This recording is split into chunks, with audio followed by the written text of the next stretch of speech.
कभी भी किसी भी कष्ट दुख होने पर मैं कभी अस्त्र शस्त्र नहीं उठाऊंगा।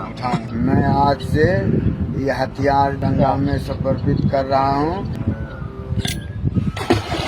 कुख्यात गैंगस्टर और संगठित गिरोह के साथ साथ अपराधियों की लिस्ट बनाकर पुलिस एक्शन में दिख रही है।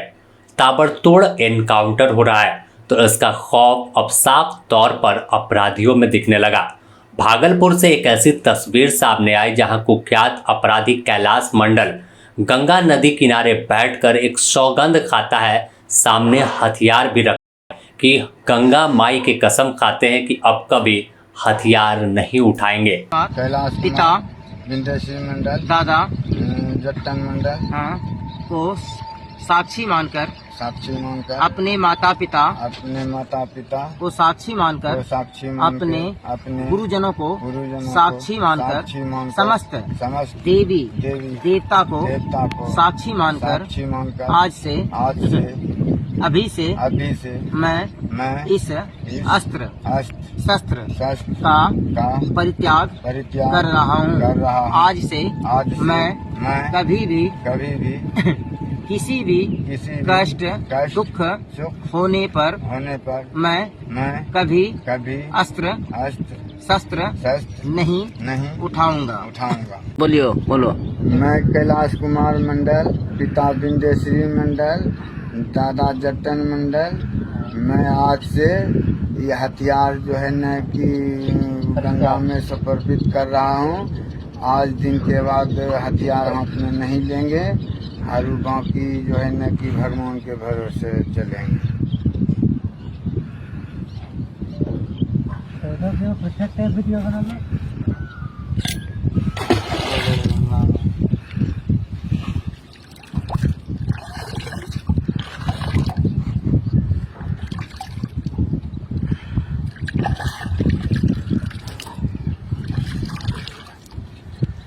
तो साफ तौर पर यह तस्वीर बताने को काफ़ी है कि कैसा डर और खौफ पुलिस का अब अपराधियों में है, क्योंकि दिन बदल गए हैं। जिस तरह से पहले खुलेआम आपराधिक वारदात को अंजाम देते थे, गुंडागर्दी मचाते थे, इलाके में अपना दहशत कायम कर रहे थे, लेकिन बीते कुछ सालों से अगर देखें तो पुलिस उन्हीं की भाषा में कुख्यात अपराधियों को जवाब दे रही है। सीधे तौर पर अपराधियों का एनकाउंटर हो रहा है।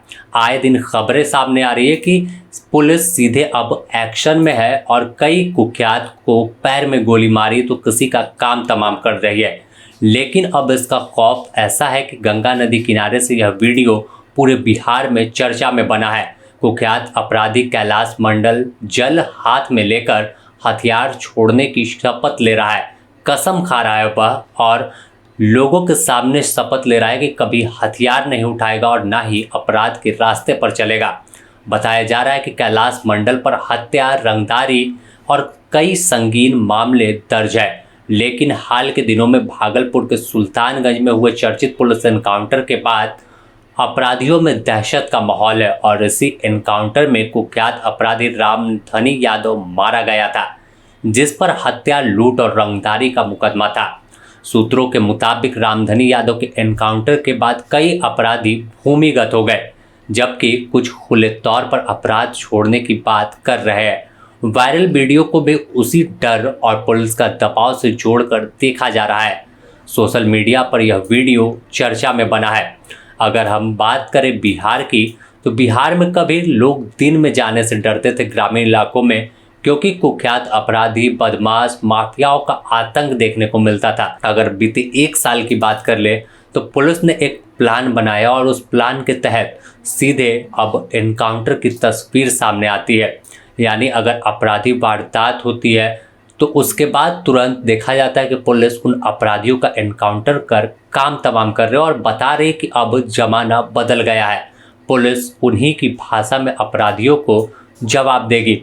अगर हम बीते देर रात की ही बात कर ले तो किशनगंज में भी और पुलिस के बीच मुठभेड़ हुई थी, जिससे पूरे इलाके में हड़कंप था और घटना फरीमगोड़ा के समीप हुई, जहां अपराधियों को रोकने की कोशिश पुलिस ने की तो अपराधियों ने फायरिंग की, लेकिन जवानों ने तुरंत मोर्चा संभाला और गोली का जवाब गोली से दिया। पुलिस ने जवाबी कार्रवाई में एक अपराधी पवन कुमार के पैर में गोली मार दी, जिसके बाद उसे इलाज के लिए भर्ती कराया गया। और इस घटना के बाद भी पुलिस का बयान सामने आया था कि कैसे अब एक्शन दिख रहा है, चाहे किशनगंज हो, भागलपुर हो या पटना हो, किसी भी इलाके में अपराधियों को किसी कीमत पर पनपने का मौका नहीं दिया जाएगा। खुद बिहार के डीजीपी, गृह मंत्री, सीएम पूरी तरह से जीरो टॉलरेंस की नीति पर पुलिस अधिकारियों को काम करने का निर्देश दिया है कि किसी इलाके में अपराधी या कोई रंगदार नहीं पनपे, नहीं तो ऐसे में उन पुलिस वालों पर कार्रवाई हो जाएगी जिनके इलाके में अगर घटना लगातार घटती है।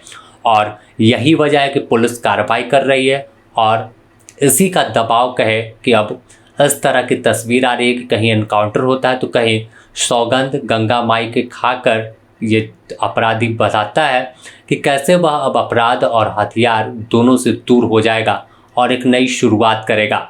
बने रहें द न्यूज़ पोस्ट के साथ, इससे जुड़ी और भी अपडेट आपको देंगे।